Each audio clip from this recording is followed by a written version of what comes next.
Okay. Welcome to the House Progressive Caucus. We meet weekly at noon on Tuesdays in room 44 in the State House. This is a change from last year where we met in the Pavilion building. Today we're having our first caucus meeting of the session. Our agenda is just to give announcements from the leadership team meeting that we held this morning, do some introductions of the caucus members, and then a brief conversation about our legislative priorities. So this will be a shorter caucus meeting than we generally hold. First, we'll begin with announcements from the leadership team meeting, and Troy, please make sure to correct me if I get anything wrong here. First, I'm Kate Logan. I'm representative for Chittenden 16 District. I serve on the House Committee on Environment, and I am the 2025 leader of the House Progressive Caucus.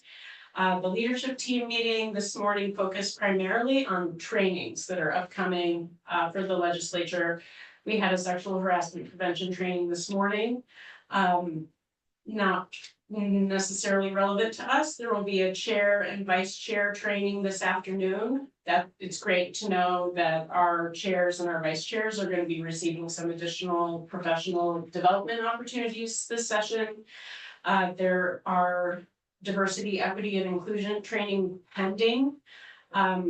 So it's going to be smaller groups for this training rather than the whole House floor, and that'll begin next week, Wednesday, Thursday.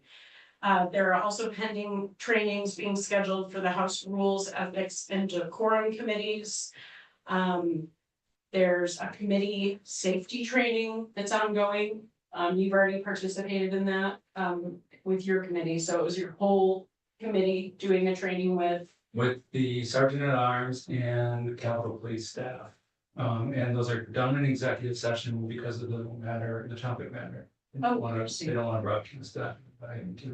Okay, how long did that training take? Longer than, I was surprised. I would say we were there for a little over an hour, if not longer. Okay. Yeah. Okay, so not 2 or 3 hours, right? No. And it takes place during your committee session? Yeah. Okay. Yeah. In executive session. Yeah. Attendance is taken at all trainings. Any required training you would be required to make up for, so review the recording generally is what you need to do. And then finally, from the leadership team meeting, we'll frequently get updated on issues of decorum in the House. In general, decorum is going well so far this session. And the one reminder that we need to pass on is that we need to remain seated until the speaker gavels us out. That is one small issue that we've been having. Additionally, make sure that when you send an email out to all House members, please be sure to BCC all House. And when that is overlooked, please make sure to reply only to the original sender, not everyone. There's going to be a little bit of a snag. Additionally, for bills as they're introduced this session, there's some staffing issues in the BGS copy shop. And so normally your bills as they're introduced would be printed in advance for you. That may not be possible 10% of the time right now.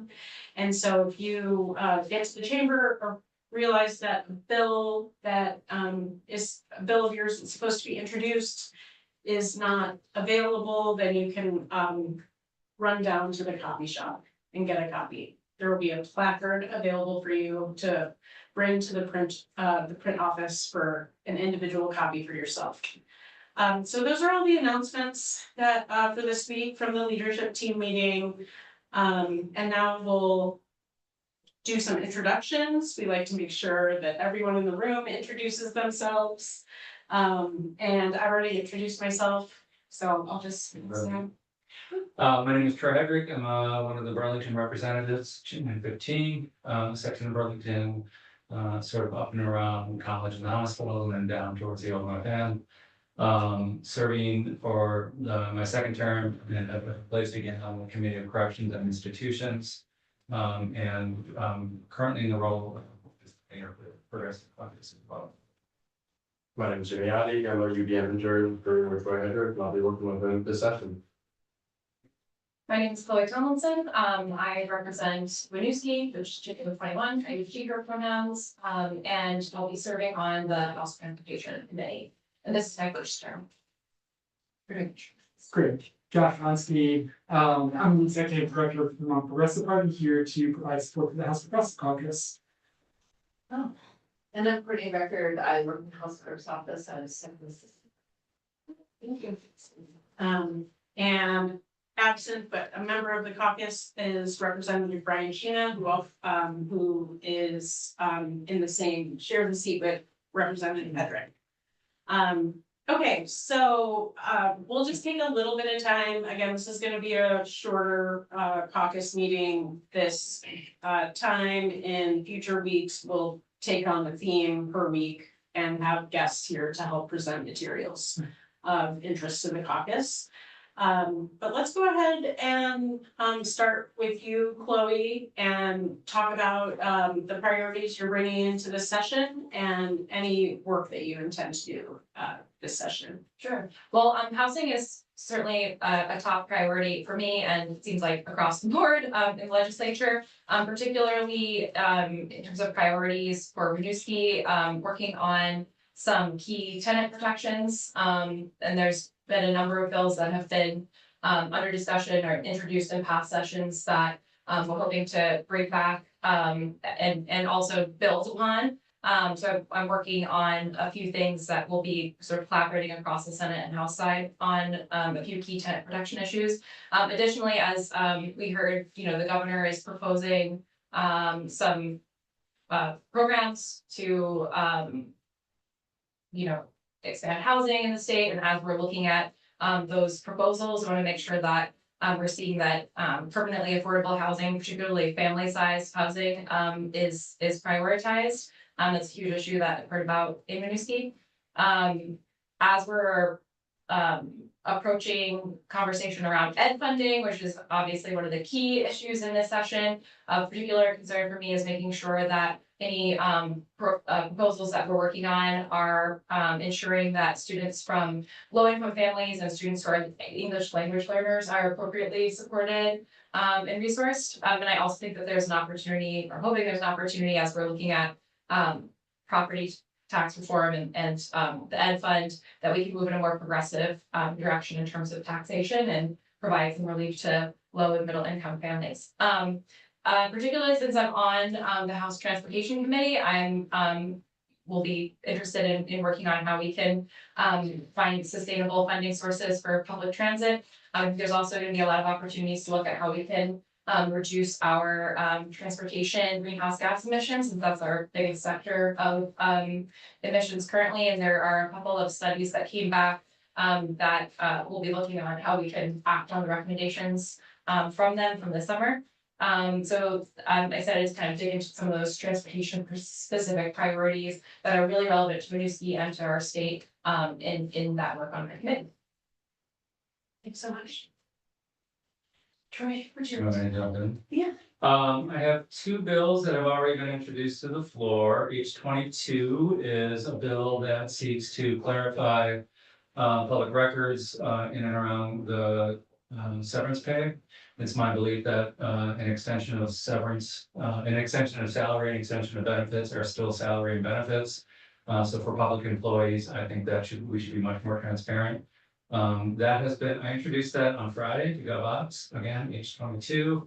I have a few different corrections bills that I'll be working on. One hit the floor today, H32. I'm doing this in collaboration with Rep. McGuire from Martin City.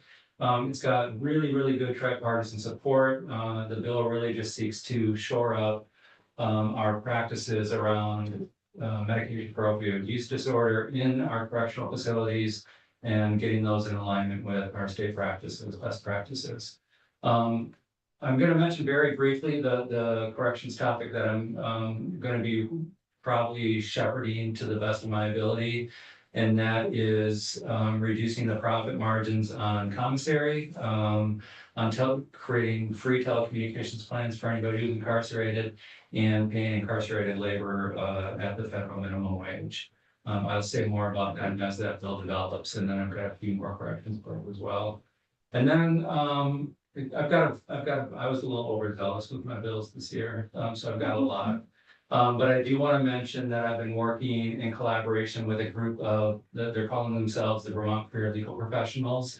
Very robust group of queer legal professionals in the state, including lawyers, state attorneys, there's some judges there. They have a lot of ideas about how we can prepare as a state to shore up our LGBTQ plus protections in anticipation of the federal administration and mandates that might be coming. So I've got a large number of bills that I'm working on with them. Those are starting to take shape. Again, I'll give more detail as they show up on the floor. I'll leave it there for now. Okay, are you sure? I think so. There's a lot. It's a big rabbit hole. So we'll just Let's just let it unfold. keep it like an onion, maybe.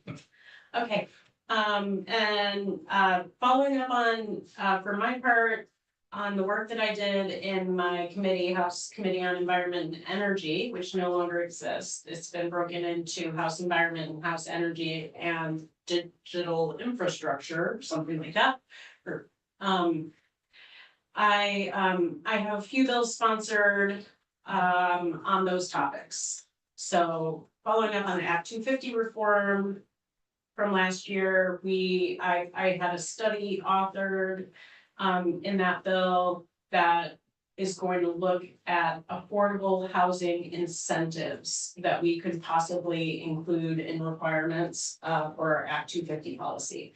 So if you're not familiar, Act 250 was amended last year.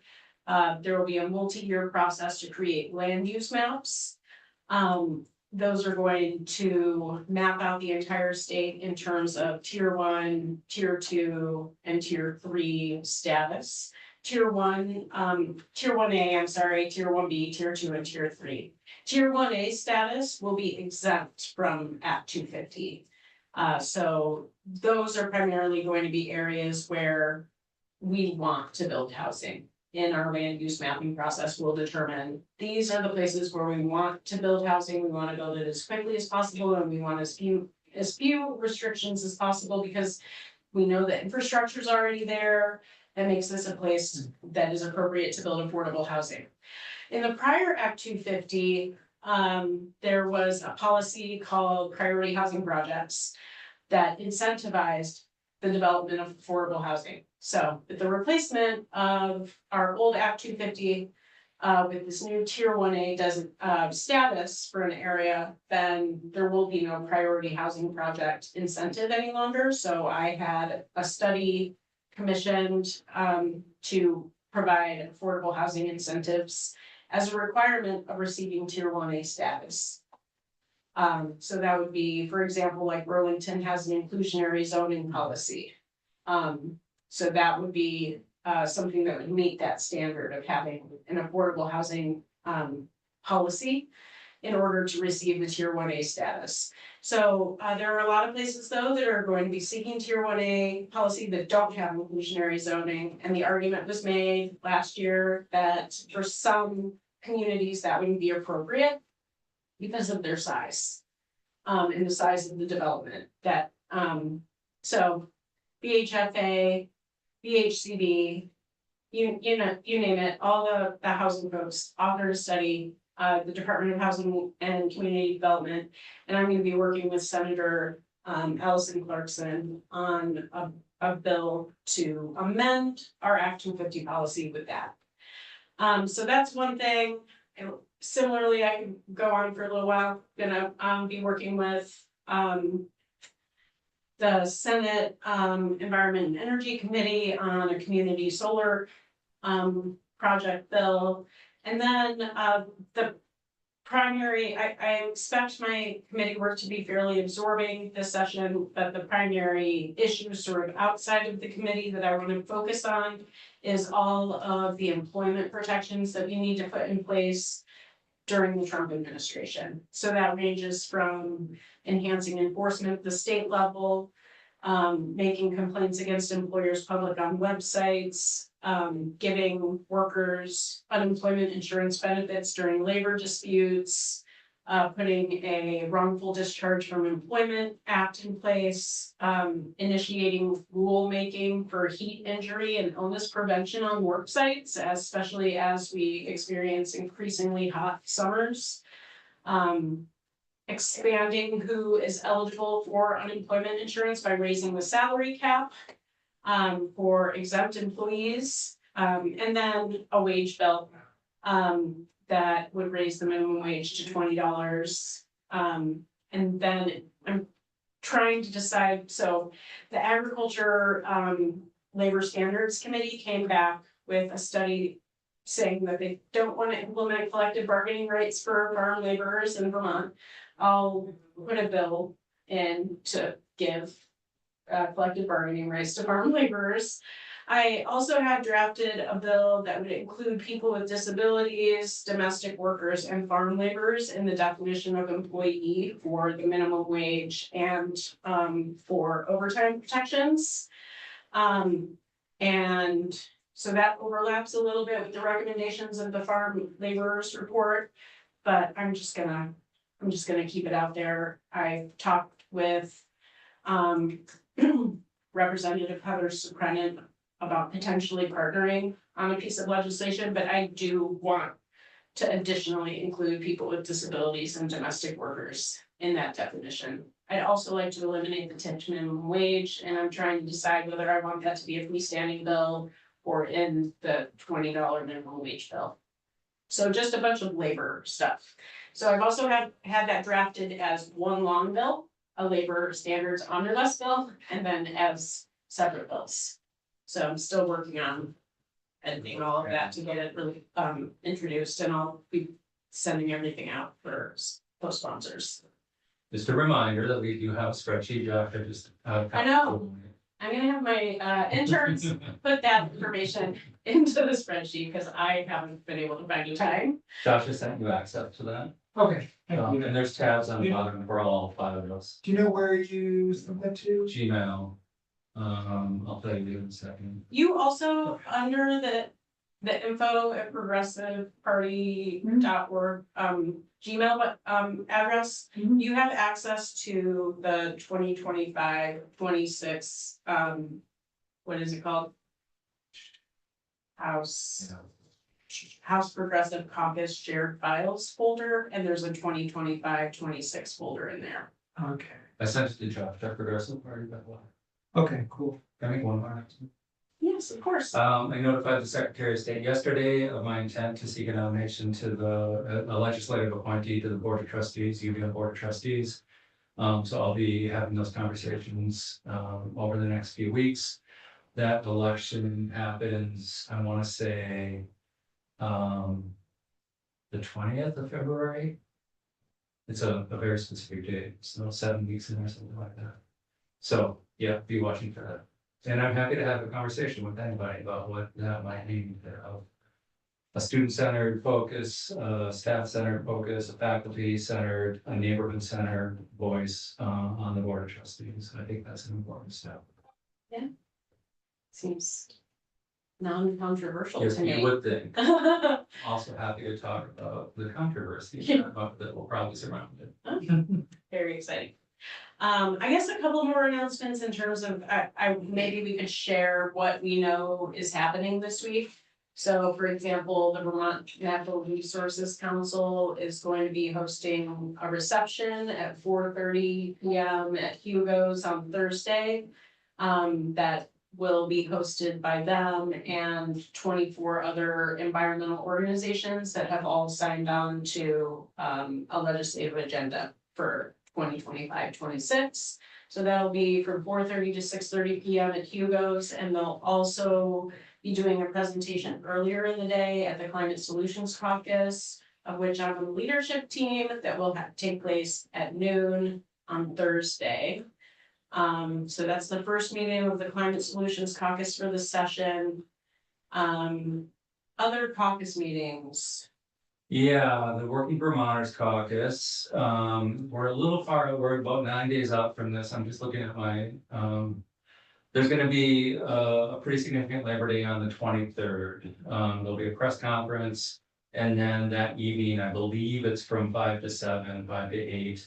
There's a bit of a labor speed dating sort of event at the Capitol Plaza where all the labor unions will be present, and you can just go from table to table to table and learn a little bit more about the labor issues from each of those unions. Awesome. That's the 23rd. I'll mention it again next week. Okay, great. Yeah. Anybody else know of anything? Oh, also, there will be Vermont Worker Center is organizing a press conference tomorrow at 11 a.m. I did provide feedback that press conferences at noon or earlier in the morning are easier for all of us to attend, so we don't have to leave our committee rooms or come off the House floor to participate. But they anticipate somewhere between 30 and 50 people to be here to support an agenda around affordable housing for this session. So we're all invited to be there at 11 a.m. tomorrow, and they'll be reiterating our demands that the governor called state of emergency around the housing crisis and ensure that that, you know, we have a plan for unsheltered homeless folks in Vermont during the winter. Do you know about anything? Just one other note, the Rural Caucus is having their first meeting tomorrow at 8 a.m. and I'm planning to attend.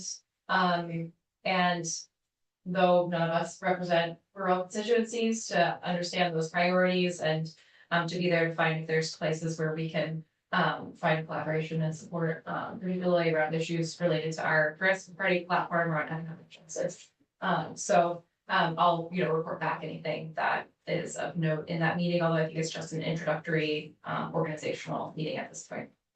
Thank you so much. Okay, I think that's it for this week. I'm good. Yeah, thanks so much, everybody.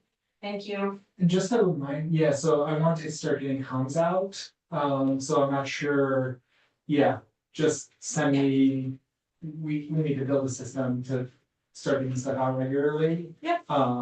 I'd like to get something out from the House Caucus at least once per week.